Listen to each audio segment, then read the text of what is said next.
Howdy y'all, welcome to another edition of Getting Outdoors, and we're going to do a little checkup on our vegetable garden here. Came in a couple days ago and staked up our tomato plants. So I just went to Lowe's and bought these 25 stakes, little bamboo stakes here, and some ribbon there. I didn't need all 25, but they're less than $5 for the entire package, so I'll use them this time and some other time. So we've got some issues in the garden I'll get to in a second, but let me show you, some of these that I got staked up.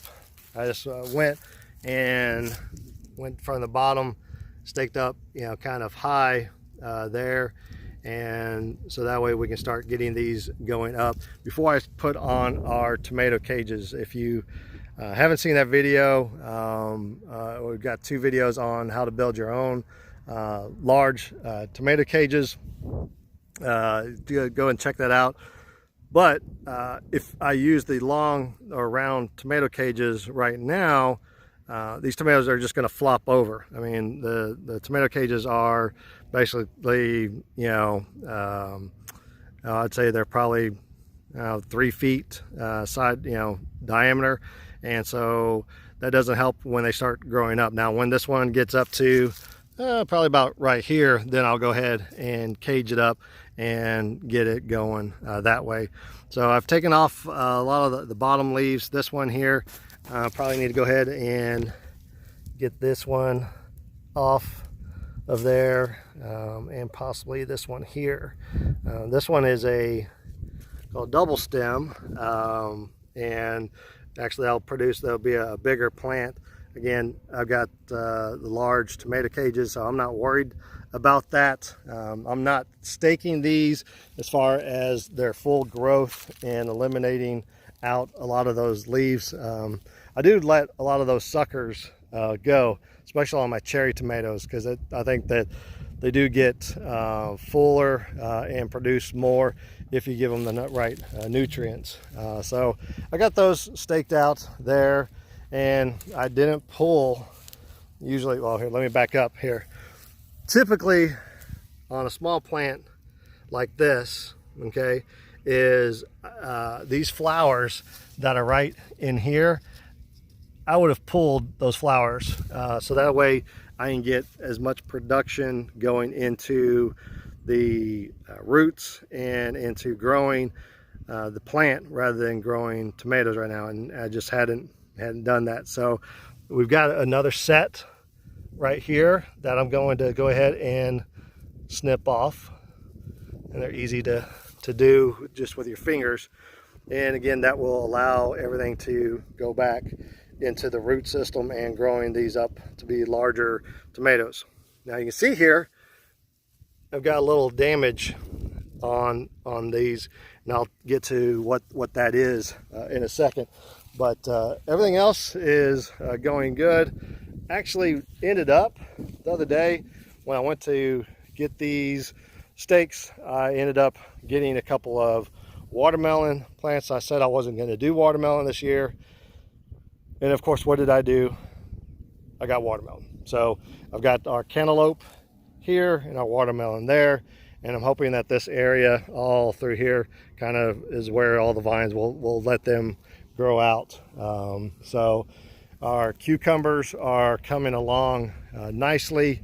Got our peas coming up here, and like I said, well, I'll do a succession on those peas and bring those up in probably 2-week differences, because the peas, when they come up, they will actually produce a lot at one time. So, but let me get to over here of what some problems we have. So right now, if you see that, that is powdery mildew right there in the center there. We did have a little frost and some of that on this edge, here is what that was from. But that powdery mildew, we have received quite a bit of rain, and I think what has happened is that with usually I've never had powdery mildew until late in the season, and because usually right now I don't get a lot of rain, and by the time the plants get big enough, I am taking off those lower leaves, and they're not getting wet. I think right now, because of you know, the mulch and the hay that we use. Let me show you how wet this is right here. See, already 2 inches down, I'm getting moist mulch. And now if I dig even further down, remember this is 6 to 10 inches of mulch that's put on to here. And you can see as you continue going down, it just continues to get wet and wet. So think about what that moisture is down in the soil, which has caused an issue with these two tomato plants. These were a little bit bigger than what I would say starter plants are.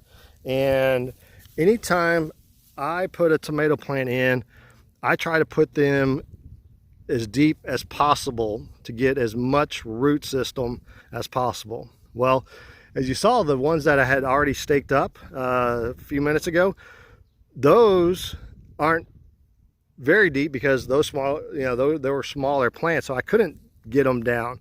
Well, these are probably, the base of it is probably 12 inches down, and I think what has happened was that the water has kind of pooled. There's so much moisture down in there, and so much of it has come up that you can see here it started to kind of drown.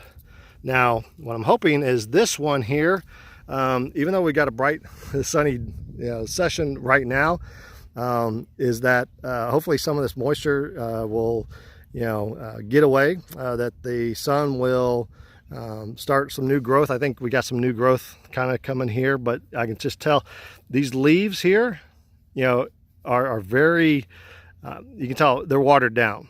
So they're getting too much water. So hopefully this one will pull through, but I'm going to need to probably replant this one here. There's very few leaves.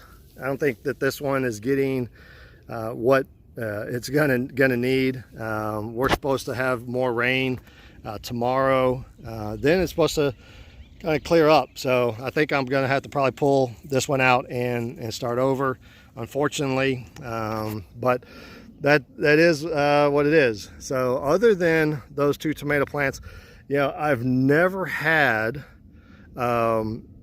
flowered or tomatoes drown when I'm putting them that deep. And like I said, usually I'll get a couple of plants that are bigger, so that way I can try to get tomatoes earlier in the season.